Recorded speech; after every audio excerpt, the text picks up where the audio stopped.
7:50, ya estamos con nuestro bloque Mundo en Directo con el analista internacional Guillermo Holzman. ¿Cómo estás, Guillermo? ¿Qué tal? ¿Qué tal? Muy buenos días, gusto saludarte. Igualmente, pues bienvenido.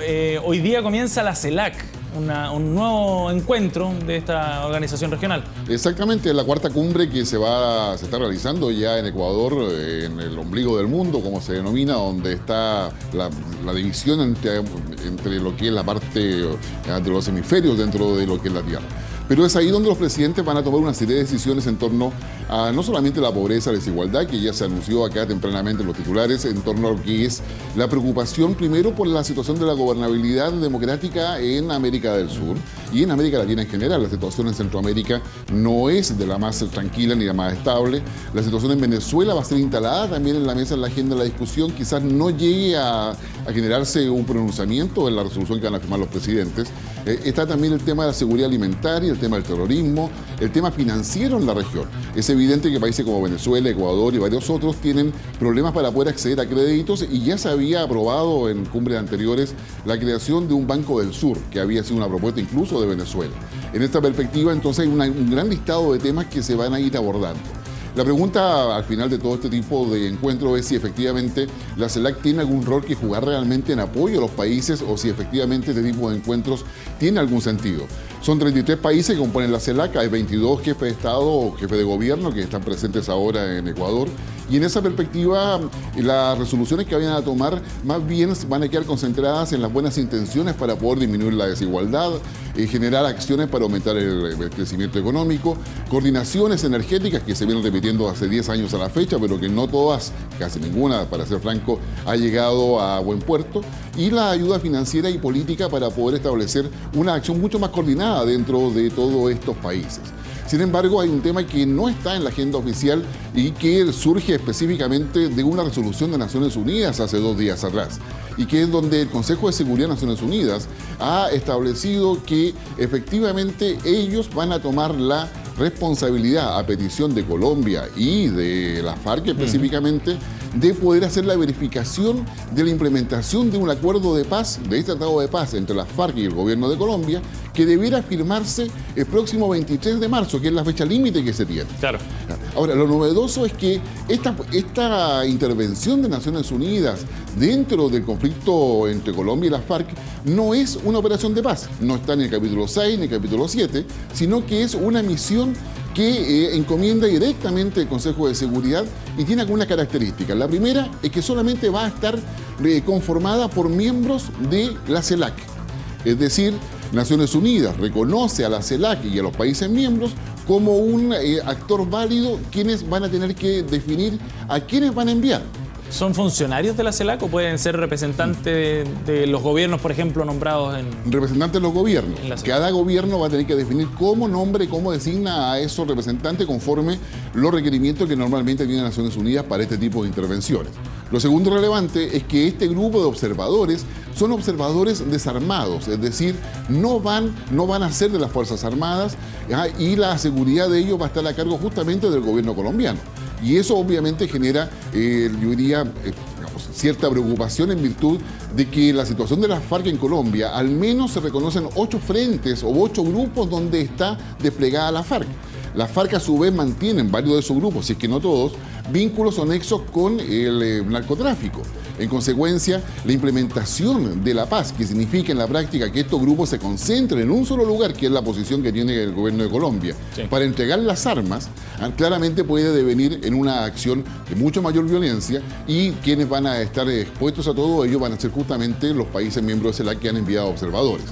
Lo otro importante a considerar es que dentro de esta misión no deberían estar, por normas normalmente de Naciones Unidas, los países vecinos o que limitan o tienen fronteras justamente con Colombia. Y Venezuela en este caso, Ecuador. Venezuela, Ecuador, Perú son los países que en definitiva mantienen una suerte de relación con Colombia, y en consecuencia no podrían estar. Con lo cual nos deja varios países de Centroamérica y por supuesto los del Cono Sur, incluyendo Chile, que van a tener que definir cómo se va a hacer. Este proceso es novedoso en términos de que un conflicto interno sea monitoreado en términos de verificar su cumplimiento por un grupo de civiles que están mandatados por Naciones Unidas. Claramente está obligando hoy día el secretario general a desplegar todas las capacidades para poder ver de qué se trata todo esto. Colombia es mucha selva, una topografía muy compleja y hace bastante difícil poder saber si acaso todas las FARC están entregando el armamento, claro. Y ese tipo de cosas debe ser una información que se debe entregar. Como sea, de acá a marzo vamos a tener una actividad intensa en lo que es el conflicto entre la FARC y Colombia, una actividad intensa de parte de Naciones Unidas y también una preocupación especial respecto a cómo se va a materializar un acuerdo que todavía faltan varios elementos para poder llegar al final. ¿Cómo qué, por ejemplo? Llega, por ejemplo, para saber cómo se van a establecer cuántas FARC hay, cuántos miembros de la FARC hay.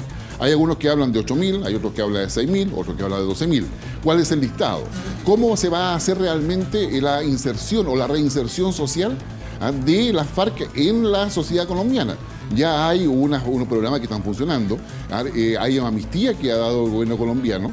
Está el tema del referéndum o la inserción política de la FARC, en términos de convertirse en partido político o en términos de participar activamente en la actividad sociopolítica de ese país. ¿Qué va a pasar con la desmovilización de las Fuerzas Armadas? Es decir, hay una serie de temas que en términos de detalle y cómo se va a implementar es lo que hoy día todavía está en veremos y que dé garantía justamente a todos los actores, tanto a la FARC, el gobierno colombiano particularmente, pero en especial a la sociedad colombiana que en algún minuto va a tener que referirse a este tratado a través de un referéndum. El referéndum, sí. Y si no genera confianza, evidentemente las posibilidades de que sea exitoso el referéndum son bajísimas. Son bajísimas y eso implica un problema político también para Colombia y Bien. Una preocupación para el resto de América del Sur. Guillermo, hay otro proceso que también estamos siguiendo de cerca, tiene que ver con lo que está ocurriendo en Siria y los procesos también para intentar alcanzar cierto estado de paz. Exactamente. Bueno, como todos sabemos, Siria está en un estado de guerra civil que ya lleva más de 250.000 muertos hace 4 años a la fecha. Una actividad que ha concentrado la atención internacional porque es ahí donde se está jugando una suerte de pugna en términos de espacios de poder geopolíticos y geoestratégicos a nivel mundial entre Rusia y Estados Unidos, teniendo como observador participante a China. De hecho, el presidente chino estuvo hace un par de semanas tanto en Teherán como en Riad, en Arabia Saudita, y también monitoreando muy de cerca lo que está pasando en Siria.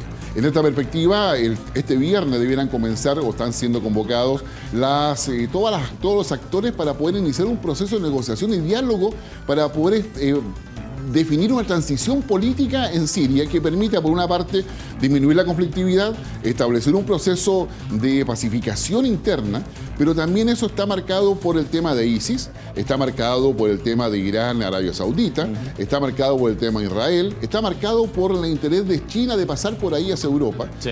Y en esa perspectiva, la pregunta que para este viernes va a estar, yo diría, en todos los medios, por lo menos a nivel de análisis, ¿quiénes son los actores que están validados para participar en un proceso de pacificación en Siria?